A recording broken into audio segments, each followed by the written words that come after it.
there's no I in team, right? And so, yes, I was a tennis player, and everyone thinks that tennis is an individual sport.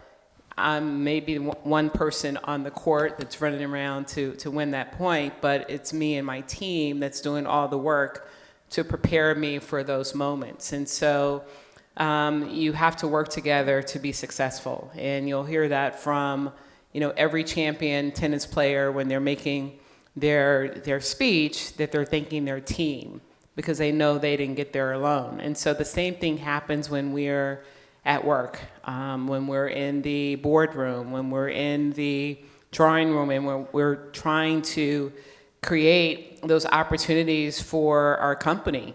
We have to work together. I always talk about in tennis, we lose more than we win. We lose more matches than we win. And so every time we lose, we go back to the drawing board to figure out what we have to do to train. The same thing happens at work, right? When we don't get that contract, when we don't get that position, we always go back to the drawing board. What do we have to do to get that contract, to be able to get that deal? And you draw your team back together and you get down and dirty and you're working together, you're collaborating, you're communicating. And I always talk about in business, it's about the ABCs, right? It's about being accountable. It's about being bold in your behavior, and it's about communicating and collaborating. And if you're not doing that with your team, you're not going to be able to move forward and be successful. So that's why I think it's so important that you have great teamwork.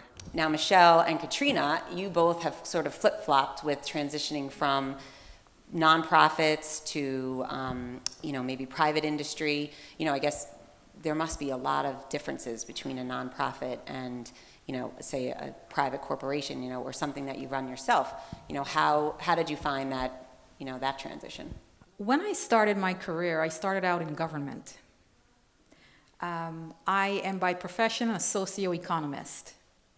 That's taking economics and social work and dancing them in the same soup. And so I've always said that I want to focus on people, and I want to focus on culture, and I want to focus on community. The challenge was that when you're in government, you need to focus on what government is focusing on. Don't try to switch it around. And so I was working in government in my native land. I am from Guyana, South America. And so in my role, I was steaming towards ambassadorialship. But somewhere along the line, I had the bright idea to move to the United States. And when I got here, no one wanted to really kind of dance with the social work at the time. They wanted the economic side. And so I went straight into banking, which I liked a little bit. But something was missing. For some particular reason, it wasn't connecting. Like you're in something, but it still was not connecting. So then I went to the UN. And somewhere along the line, it was nice, but it still wasn't connecting.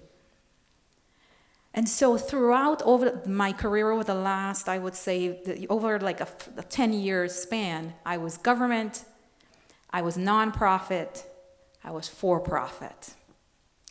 And while trying to figure out what is it exactly I wanted to do, what is for me, it goes right back to sometimes you start here, you dance around, but you'll go right back to who you are. I am someone who is committed to people, culture, and community.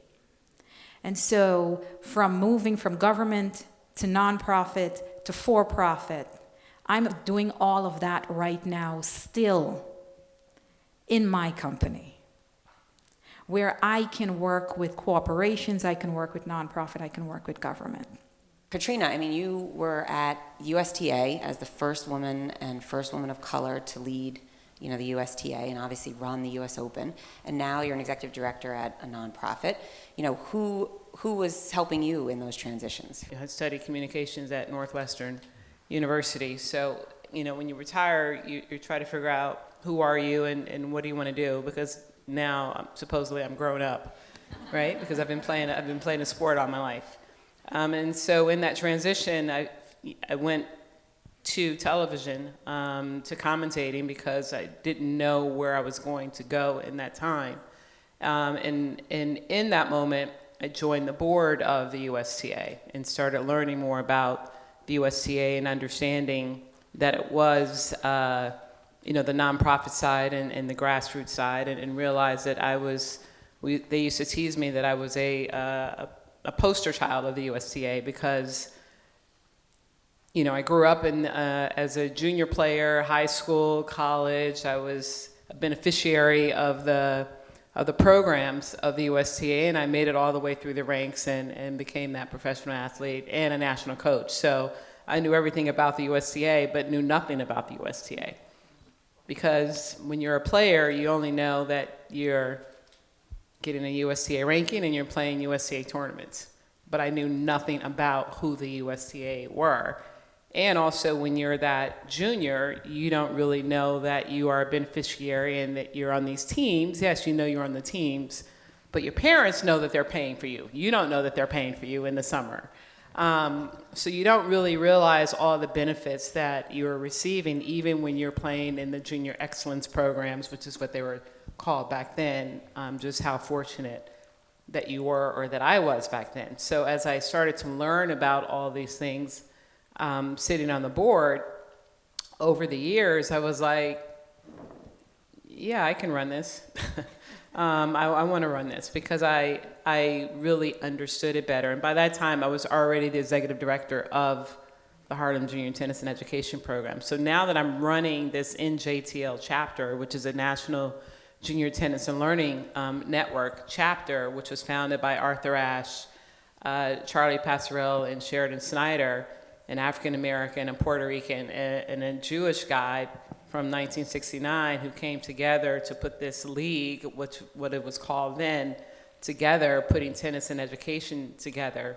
And I grew up in a program very similar to that in Chicago, on the west side of Chicago.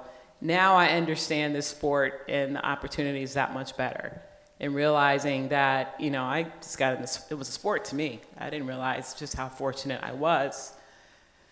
Now that I'm this president and leader and running this organization and having this opportunity to spread the goodwill of the USTA around not only the nation but around the world, I'm coming back to the grassroots because now it's my obligation. I'm owning my obligation to realize that if I can't spread the wealth and the knowledge of what this sport does for youth and youth of color in particular in these underserved communities, who can?